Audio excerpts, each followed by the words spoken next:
Christine Pitawanich with your weekly recap. We'll be catching you up on some of the biggest stories of the week. That includes a Latino civil rights icon facing new allegations with calls to change the names of roads or schools honoring him.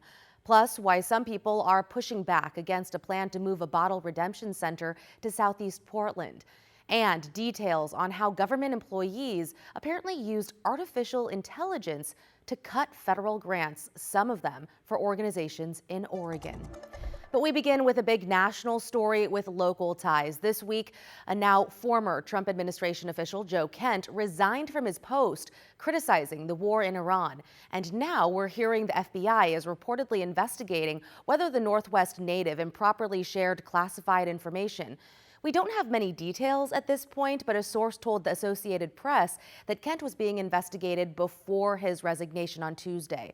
Kent stepped down from his post, saying he didn't agree with President Trump's decision to go to war in Iran and that, quote, Iran posed no imminent threat to our nation, end quote. Here's what Vice President J.D. Vance said, talking about Kent. I know Joe Kent a little bit. I like Joe Kent. You heard the President of the United States say yesterday that he likes Joe Kent too. But it's one thing to have a disagreement of opinion. I know the president very well. He welcomes differences of opinion. Kent previously ran for Congress twice in Southwest Washington, losing both times to Marie Gluesenkamp-Perez. And to a developing story in Portland and many other communities, there is growing concern over public spaces named in honor of Latino civil rights icon Cesar Chavez. Years after his death, new allegations this week that say he spent decades sexually assaulting and abusing women and girls. A city spokesperson says Mayor Keith Wilson is open to conversations about a potential name change. And some people in our area want a name change as soon as possible. We spoke with one person who says schools like Cesar Chavez Elementary should get a name change.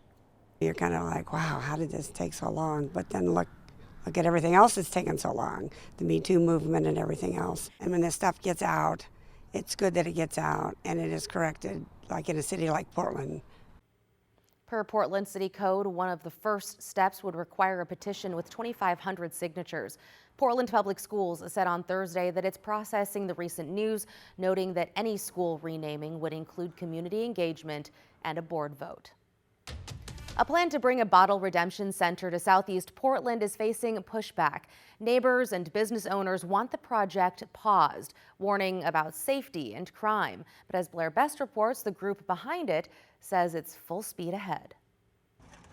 5 days a week, like 9:15 to 12:15. Holly collects cans and takes them here to the People's Depot under the Morrison Bridge. Well, it's like a deposit place that you can get your refund back at. It's how she makes money living on the streets and how she passes time. Really, it's something to do more than anything. Soon, the People's Depot will move across town into this empty building off Southeast Powell Boulevard. We've been operating in a place without any power or electricity for close to 4 years. Christopher Brown is with the People's Depot and expects to serve up to 300 people per day in the new space and redeem over $2 million a year. We're hoping to move in by July. The Oregon Beverage and Recycling Cooperative will cover half of the new site's operating costs. Local grocers will pick up the rest. The OBRC has been very supportive of us, and every time that we've gone to negotiate about needing more money to support the depot underneath, they have been very responsive. A change to state law will allow big stores within 3 miles of the site to stop accepting bottle returns, while smaller stores can limit how many they take, shifting more returns out of stores and into neighborhoods like this one, where Peggy McDaniel lives. Our immediate response was, that is a horrible location. It's just not safe. Neighbors now calling for a pause on the project, afraid of what it may attract. It's just going to be a magnet for drug dealers. Just this week, Portland police arrested a suspected fentanyl dealer at the Bottle Drop on Northeast 122nd Avenue. I think it will just ruin any businesses in the area. I don't think it'll be safe to operate. Joyce Sauter runs this decades-old family business. Well, Sauter Spray has been in this location since 1960. It's right next door to the proposed redemption center. Well, obviously I have bars on my windows, I have plywood, and I have my door locked because of people that have come in. So if that increases, then there's no way to continue business. Across the street, concentration that'll happen right in our neighborhood, it's very concerning. Those at Classic Pianos already spend thousands of dollars removing graffiti and trash. We feel like it's kind of an uphill battle to add more to that for us and some of the other small businesses here to shoulder. We're told there will be litter cleanup and behavioral health workers on site. I completely get their concerns, and we're there to meet with them and talk with them and work them out. Like, we have the same concerns as they do. Blair Best, KGW News. The new Redemption Center is set to open in July. The Morrison Bridge location will close. Meanwhile, the Delta Park bottle drop in North Portland is also set to close at the end of July. This week, local leaders met with a top Trump administration advisor on homelessness. The meeting happened Tuesday in downtown Portland behind closed doors. County leaders who were there tell KGW the federal government could soon pull money away from permanent housing programs and put it toward temporary transitional housing instead.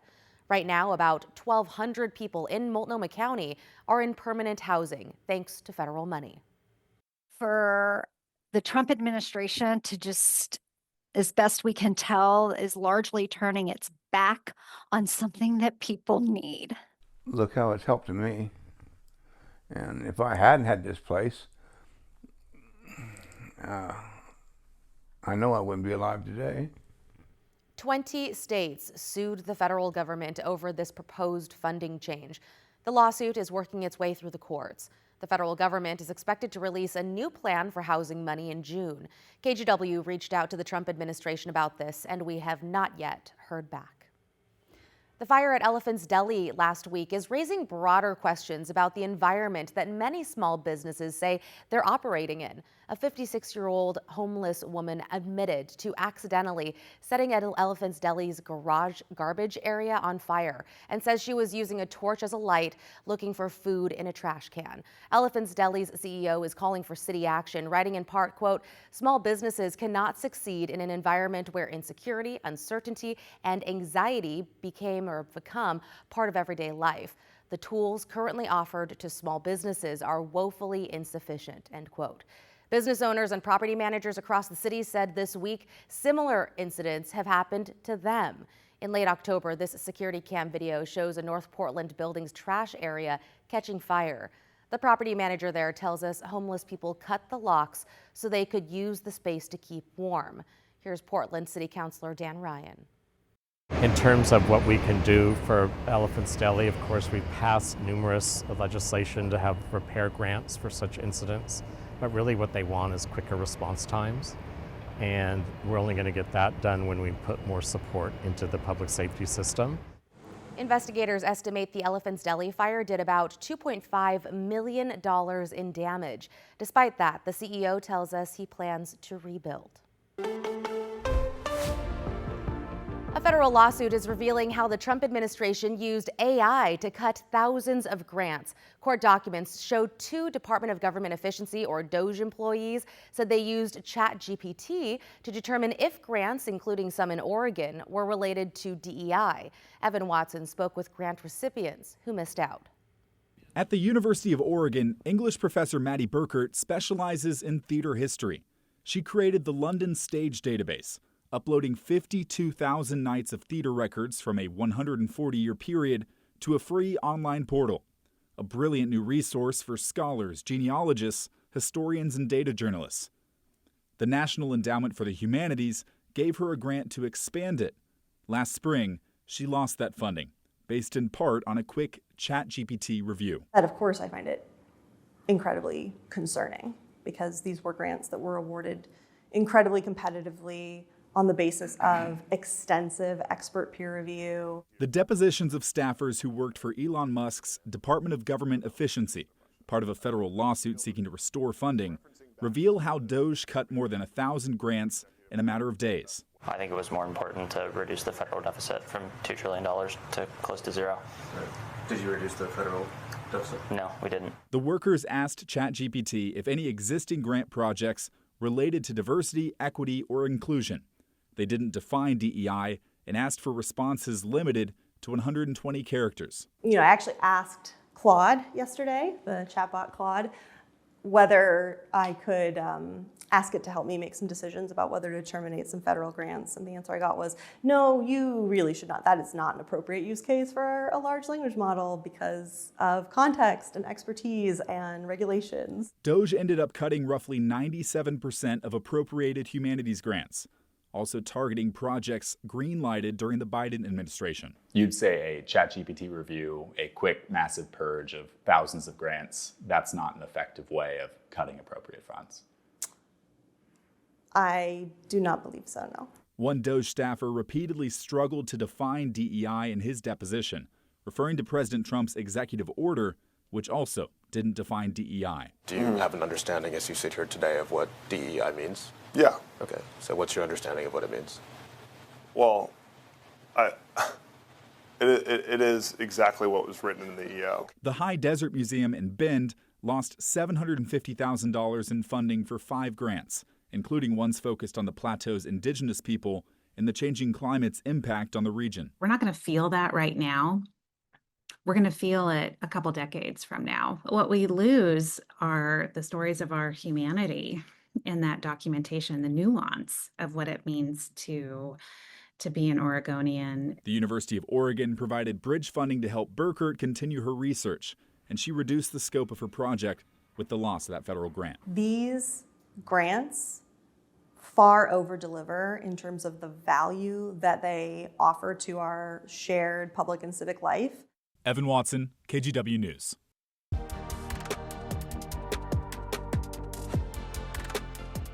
To Oregon's biggest school district, where the school year could end a few days early. A teacher tells us class could end in Portland Public Schools on June 5th as the district tries to make up for a budget deficit. Portland public teachers have reportedly been asked to take 4 furlough days as a result. Negotiations are happening as the district faces a $14 million mid-year budget gap. Next school year, it's looking at another $50 million deficit. We spoke to district administrators about that deficit earlier this month. Really trying to make sure that we come to an agreement as soon as possible so that we can give as much lead time to our families and community if there is going to be an interruption. Superintendent Dr. Kimberly Armstrong, meantime, says central office leaders will take 5 furlough days. Armstrong will take 6. The teachers union says their trust in the district's ability to navigate finances is broken and says the union will be doing its own budget analysis. And Oregon Governor Tina Kotek made a high school visit on Wednesday to check in on her statewide school ban on cell phones. She heard from students at Estacada High and said her executive order has already made a positive change, and the district has the stats to prove it. Estacada High says it's seen a 4% increase in attendance rates, and at the high school level, student work completion jumped from around 58% to 83%. So we were grateful to see this edict come from, from Salem and from the governor ultimately, which really gave our teachers and our administration the confidence to have the ability to step forward and demand this expectation. Where students are more engaged, teachers to get that joy back, and students are talking to each other like real people. So what did the students have to say? Well, everything from they get more done, have formed new friendships, can focus more, to wishing they still had them during lunch. Kotek says it's clear the change is working and she has no plans to change the policy. Now to some big news in the world of broadcast media. KGW's parent company, Tegna, has been acquired by Nexstar, the owner of Coin TV in town. That's after the FCC announced it waived a rule that would have prevented the merger, and the DOJ signed off on the deal. The $6+ billion deal means Nexstar is now the largest operator of local TV stations in the country. In a statement, the FCC chairman said in part, quote, "For too long, the FCC stood by while newspapers closed by the dozen in communities all across the country. Those trusted sources of local news and information shuttered while the FCC dithered. If you care about local news, you should care about the future of local broadcast TV stations." This came a day after attorneys general from 8 states, including Oregon, filed a lawsuit trying to block the deal. Here's what California's attorney general had to say on Thursday. Mega mergers in broadcast media are especially dangerous because they result in fewer voices reporting on what's happening in our communities. President Trump has said he supports the merger. As part of the acquisition, Nexstar must sell 6 TV stations in markets across the country, and that does not include in Portland.